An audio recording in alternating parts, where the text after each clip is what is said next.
প্রভুপাদ আছেন, আর তার উপর থেকে সমস্ত দেবদেবীরা যে যে ডিপার্টমেন্টের রয়েছেন তারা প্রত্যেকেই তাদের আশীর্বাদ প্রদান করছেন। তো এর মাধ্যমে বুঝতে পারি যে ভগবানের কৃপা, সাধু গুরু বৈষ্ণবের কৃপা ব্যতীত এই প্রচার কার্য করাটি একেবারেই অসম্ভব। যারা ভগবানের বা সাধুগুরু বৈষ্ণবের কৃপা আশীর্বাদ প্রাপ্ত হয়েছেন তারাই এই কার্যে সাকসেসফুল হয়েছেন বা এগিয়ে যেতে পেরেছেন। যে যে যেখানেই আছে, যে হয়তো কেউ টেম্পল মানে ম্যানেজমেন্ট করছেন, মন্দির তৈরি করছেন, কেউ প্রচারের কমিউনিটি তৈরি করছেন, যে যেখানে প্রচার কার্য করছেন, তো ভগবানের বিশেষ কৃপা। এবং যদি কেউ ঐকান্তিকতার সঙ্গে এই সেবা কার্য করার জন্য এগিয়ে আসেন, ভগবান তাকে তার সমস্ত কিছু সরবরাহ করেন। দদামি বুদ্ধি যোগম তম যেন মা উপাজান্তিতে। তো এটা আমার ব্যক্তিগত জীবনে আমি দেখেছি। আমরা যখন গ্রন্থ প্রচারে যাই, এরকম কোনো জায়গায় গিয়ে পৌঁছেছি, সেখানে আমি একটা 1 মিনিটের অভিজ্ঞতা বলি। আমি এক সময় মধ্যপ্রদেশে একটা জায়গায় গিয়েছি, এখন ছত্তিশগড়, বিলাসপুর। আমার টার্গেট ছিল ওখানে একটা জেল আছে, সেন্ট্রাল জেল। তো আমি চিন্তা করলাম এই সেন্ট্রাল জেলে আমি প্রচার করব।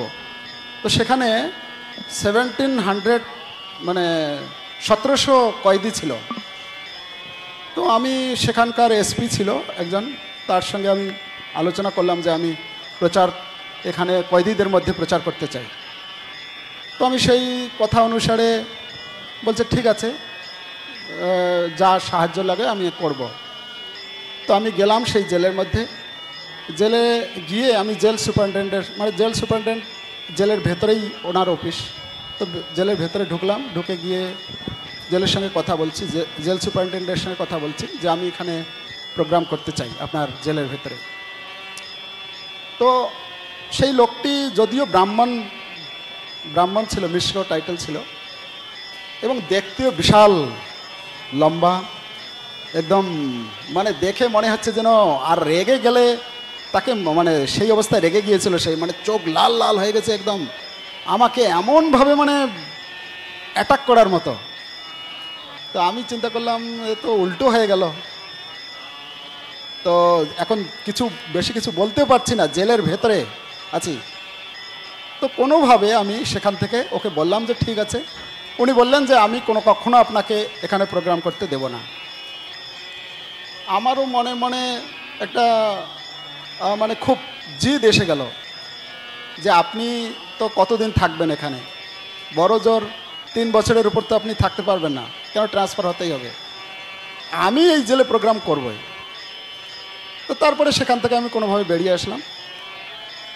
2-3 দিন পরে সেই যে পুলিশ এসপি, এডিশনাল এসপি ছিল, एडिशनल एसपी আমাকে ফোন করলো যে आप बोले थे कि प्रोग्राम करेंगे करके। तो আমি বললাম যে হ্যাঁ প্রোগ্রাম করার কথা ছিল, কিন্তু এখন হবে না। তো বলছেন কেন হবে না? যে আমি বললাম যে এরকম জেল সুপারিনটেন্ডেন্টের সঙ্গে একটু হয়েছে, উনি চান না প্রোগ্রাম করতে। বলছে ঠিক আছে, আপনি কোথায় আছেন? আমি বললাম অমুক জায়গায় আছি। তো উনি তখন নিজে গাড়ি ড্রাইভ করে আমার কাছে আসলেন। এসে তখন লাউড স্পিকারে ওই জেল সুপারিনটেন্ডেন্টকে ফোন লাগালেন, লাউড স্পিকারে দিলেন। উনি বলছেন যে आपके पास মানে আপনার কাছে এরকম একজন এসেছিলেন সাধু। বলে হ্যাঁ ও তো এসেছিল বাইরে থেকে, বাইরের সংস্থা। বলছে না ও তো বাইরের সংস্থা ছিল না, ইসকনের। বলছে হ্যাঁ তাহলে ও বাইরের লোক। বলছে বাইরের লোক না, আমার বন্ধু। তো এইভাবে কথা বলে ডিজির পারমিশন লাগবে। তো তখন বলছে ঠিক আছে, তাহলে আমরা ডিজির পারমিশনের যদি ব্যবস্থা করি। বলছে না না হবে না।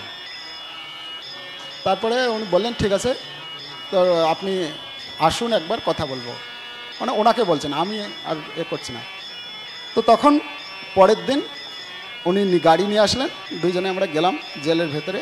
আর গিয়ে যেতেই মানে আমি এটা বলতে চাইছি যে ভগবান কিভাবে সহযোগিতা করেন। জেলের মধ্যে যখনই মানে যে অফিসের মধ্যে প্রবেশ করেছি, বিশাল বড় অফিস, মানে একটা পিকচার লাগানো ছিল, আর ডিজির প্রোগ্রামের একটা পিকচার লাগানো ছিল। আর ঢুকেই সেই ডিজি एसपी बोलছে আমাকে, গর্ধাম প্রভু आप देख रहे हैं ना ये पिक्चर। আর ওই পিকচারের মধ্যে ওই एसपी আর ওই ডিজি একসাথে আছে।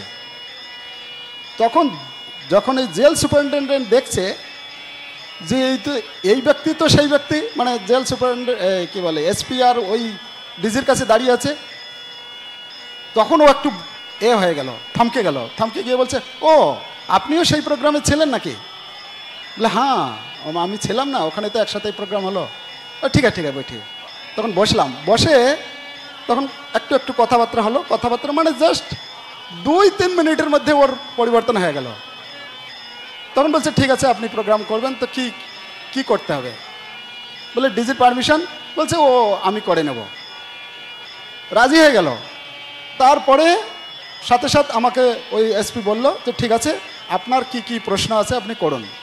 তখন আমি ওনাকে প্রশ্ন করা শুরু করলাম, কতজন কয়েদি আছে, এর মধ্যে কতজন পড়ালেখা জানে, কতজন জানে না, কতজন ট্রায়ালে আছে, কতজন পার্মানেন্ট সাজাপ্রাপ্ত আছে, কতজন, মানে বিভিন্ন রকম ক্যাটাগরি জিজ্ঞাসা করার পরে লাঞ্চ কখন হয়, ডিনার কখন হয়, কখন ছাড়া হয় ইত্যাদি। তো সব কিছু ওর সাথে সাথে জেলারকে ডাকলো, জেলারকে ডেকে একদম সব কিছু ডিটেলস আমাকে দিয়ে দিল। তার পরের দিনে প্রোগ্রাম করব। তো আমরা 600 কয়েদিকে নিয়ে ওখানে প্রোগ্রাম করলাম, মানে যারা শিক্ষিত, তারপরে হিন্দু মুসলিম আছে তার মধ্যে। তো আমি চিন্তা করলাম তার পরের দিন যখন প্রোগ্রাম হলো ওর শরীর অসুস্থ হয়ে গেছে, আসতে পারেনি। অনেকক্ষণ পরে, মানে আমি প্রোগ্রাম শেষ করে দিয়েছি, প্রায় আমরা গীতা ডিস্ট্রিবিউট করতে যাবো, ওই সময় পৌঁছেছে। ওই সময় পৌঁছে গিয়ে দেখে সেই কয়েদিগুলো যে বসেছিল, মানে চেহারা সম্পূর্ণ আলাদা হয়ে গেছে।